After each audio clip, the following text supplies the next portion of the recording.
మొగుడు లేడు గదా! పూలు పెట్టుకోవడం, బొట్టు పెట్టుకోవడం ఏంటి?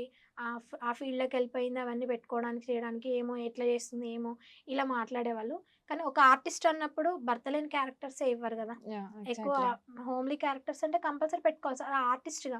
పెళ్లి అవును. కాని అమ్మాయిలు తాళేసుకొని చేస్తారు. అవునవునవును. సీరియల్స్‌లో గూడా చేస్తున్నారు.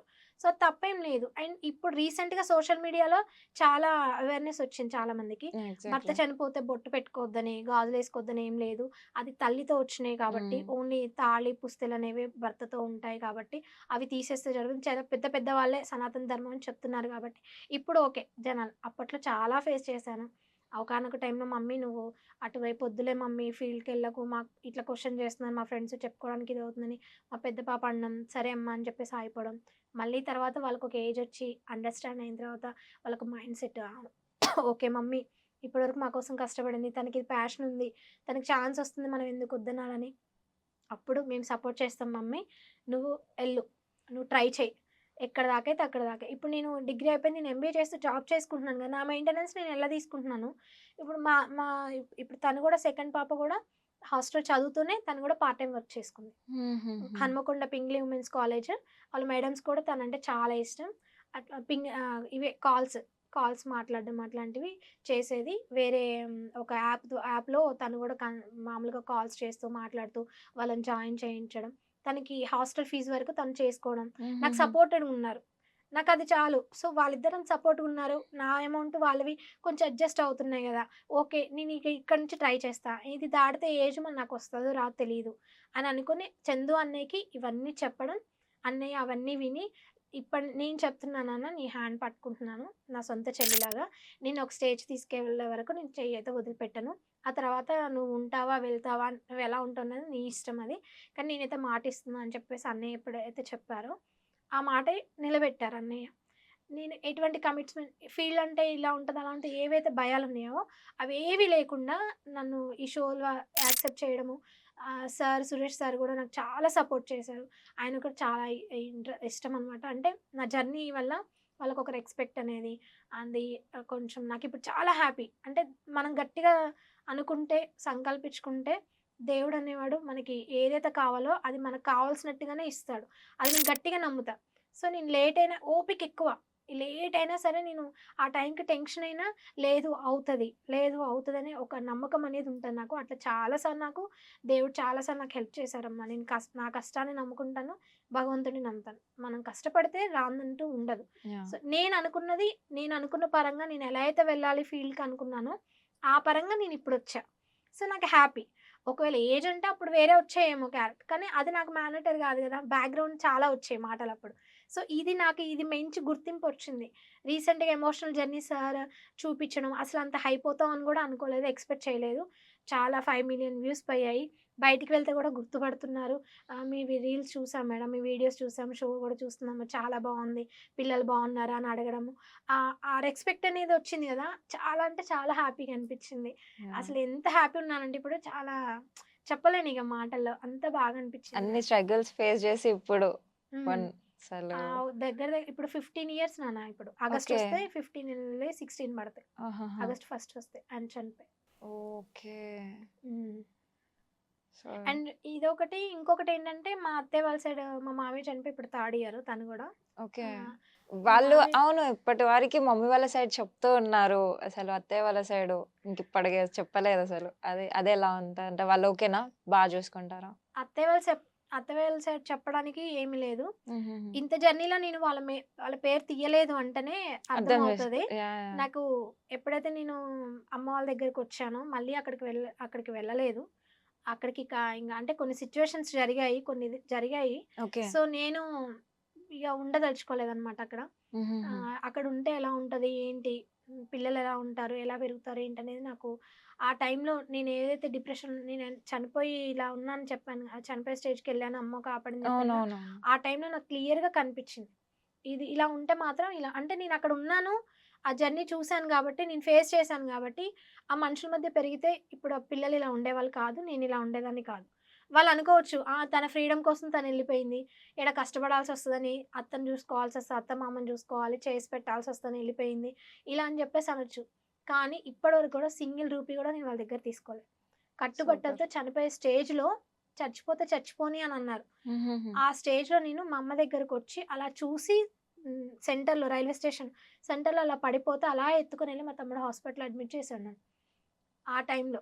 సో, ఆ తర్వాత వాళ్ళన్న మాటేంటి, "మా కోడలు చనిపోయింది. లేదు మాకిగ" వాట్? ఆ! అని చెప్పేసి అన్న మాటకి ఓకే. నేను చనిపోయానని నన్నొద్దనుకున్నారు గదా! నేను రాను. అంతే. రైట్. నేనొచ్చేటప్పుడు మీ దగ్గరికి సింగిల్‌గొచ్చా. హ్మ్. నేనేం తీసుకురాలేదుగా ఓకే. కానీ నా పిల్ల వాళ్ళు నాకు, ఆయనకి నా పిల్లలు వాళ్ళు. నా పిల్లల్ని మీ దగ్గర ఉంచదలుచుకోలే. నా పిల్లల్ని నాకిచ్చేయండి. అలా అని మిమ్మల్ని ఏమన్నా అడుగుతానేమో, ఆస్తి ఏమన్నా అడుగుతాను అనుకుంటారేమో, నేనేం అడగను. రూ. 1 కూడా మీ దగ్గర నుంచి ఏమి నేను ఎక్స్‌పెక్ట్ చేయను. మీకు మీ మనమరాలకి ఇవ్వాలి అనిపిస్తే, వాళ్ళు నా పిల్లలు, నా పిల్లలకి నేను ఇవ్వాలనిపిస్తే మీరిచ్చుకోండి. అండ్ వాళ్ళు పెద్దయిన తర్వాత వాళ్ళే వచ్చి కొట్లాడతారు. హ్మ్. వాళ్ళ వాళ్ళ తాత గాబట్టి, వాళ్ళ డ్యాడీ సైడ్ గాబట్టి వాళ్ళకర్థమవుతది. వాళ్ళొచ్చి వాళ్ళడుగుతారు. వాళ్ళకి రైట్స్ ఉంటాయి. సో, నేనెలా వచ్చాననేది అలాగే వచ్చాను. నా పిల్లలు నాకిచ్చేయండి. నేను నేను సాదుకుంటా అని జెప్పేసి, నా పిల్లల గురించి ఒక 6 మంత్స్ ఫైట్ చేశా. తర్వాత కొన్ని సిట్యుయేషన్స్ సంతకాలవి పెట్టించుకొని, అందులో ఏం రాసారో గూడా తెలీదు. కానీ నేను గుడ్డిగా పెట్టేశాను. హ్మ్. అంటే నాకు వాళ్ళ ఆస్తి, ఈవెన్ అసలు లేదు. స్టిల్ ఇప్పటికి గూడా నాకు ఆ మైండ్‌లో లేదు.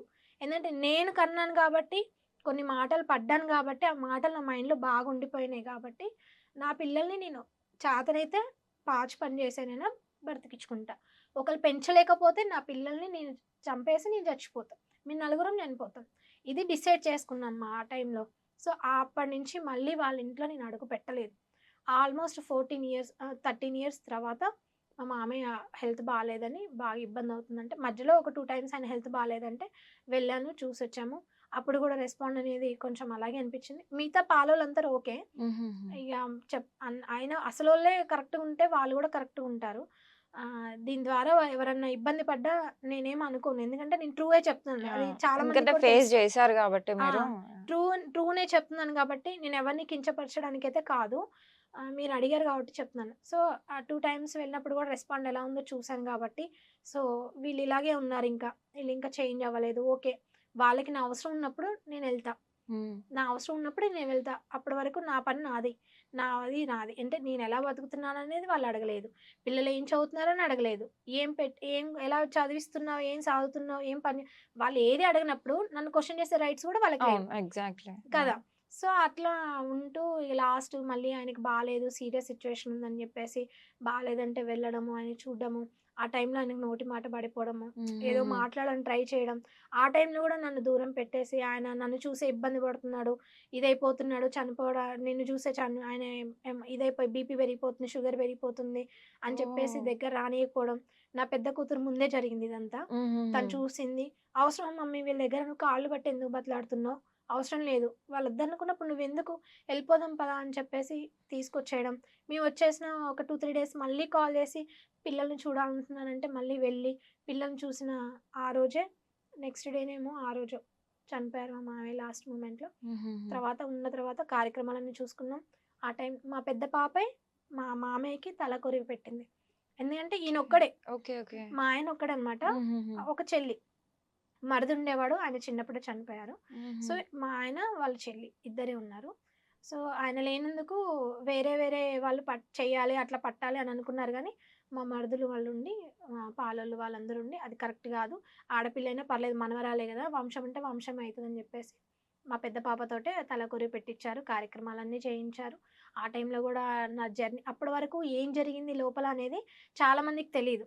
అప్పుడు తెలిసిన తర్వాత వాళ్ళు ఎంత అప్రిషియేట్ చేశారంటే, అంత అప్రిషియేట్ చేశారు. మిగతా చుట్టాలు వాళ్ళంతా రిలేటివ్స్. అసలు నాకు బాగా అనిపిచ్చింది ఆ టైంలో. మన వంశం పేరైతే అమ్మాయి చెడగొట్టలేదు. పిల్లల్ని బాగా చదివించుకుంటుంది, ఉంచుతుంది అని చెప్పేసైతే నా ఎవరైతే మామయ్య వాళ్ళు నేను స్ట్రగుల్ పడ్డప్పుడేది గూడా చూసారో, వాళ్ళు మళ్ళీ చూసినప్పుడు "నువ్వేం మారలేదమ్మా. అప్పుడెలా ఉన్నావో ఇప్పుడు అలాగే ఉన్నావు. పిల్లలు గూడా అన్నీ మన పద్ధతిలో మన పిల్లలు ఎలా ఉండాలో అలాగే ఉంచావు. ఎక్కడ గూడా నువ్వు ఇది చేయలేవని" జెప్పేసి వాళ్ళు నాకు ఆ రెస్పెక్ట్ ఇవ్వడం అనేది, అది ఎక్కడా పోలేదు. సో, ఆఫ్టర్ అన్ని ఇయర్స్ తర్వాత పోయినంక గూడా వాళ్ళు నన్ను అలా అచీవ్‌మెంట్. గుర్తుపెట్టుకున్నారంటే యాహ్! గ్రేట్ అనిపిచ్చింది. యాహ్! ఇంగ ఆ తర్వాత మళ్ళీ ఇగ అప్పుడప్పుడు ఏవన్నా ఫంక్షన్స్ ఉంటే చెప్తే వెళ్ళే వాటికైతే వెళ్తాను. లేదంటే లేదు. కొన్ని మళ్ళీ కొంతమందితో మాట్లాడుతుంటే వాళ్ళు సపోర్ట్ చేసి మమ్మల్ని ఇచ్చేస్తున్నారు. అది ఇది అని అనడం. ఎందుకు పొయ్యి మళ్ళీ ఆ తలనొప్పులన్నీ పెట్టుకొని హ్మ్. పిల్లలకి మైండ్ డిస్టర్బ్ చేయడం ఇదంతా ఎందుకు? ఫస్ట్ ఫోకస్ వాళ్ళ కెరియర్, నా కెరియర్. సో అటువైపు నుంచి వచ్చే ఆస్తి ఎలాగైనా వస్తది. వచ్చే టైం వస్తే. వాళ్ళ తలరాతలో రాసి పెట్టుంటే ఎలాగైనా వస్తది. యాహ్! నాకు ఫైట్ చేసే స్టేజ్ అయితే లేను. లా అని పెట్టుకొని ఆ ఇదితో అయితే నేను లేను. సో, భగవంతుడిని నేను నమ్మాను కాబట్టి, నన్ను ఇక్కడి దాకా తీసుకొచ్చాడు కాబట్టి, వాళ్ళ తలరాతలో రాసుంటే మాత్రం వాళ్ళ ఆస్తి అనేది వాళ్ళకొస్తది. అది యాహ్! నమ్మా.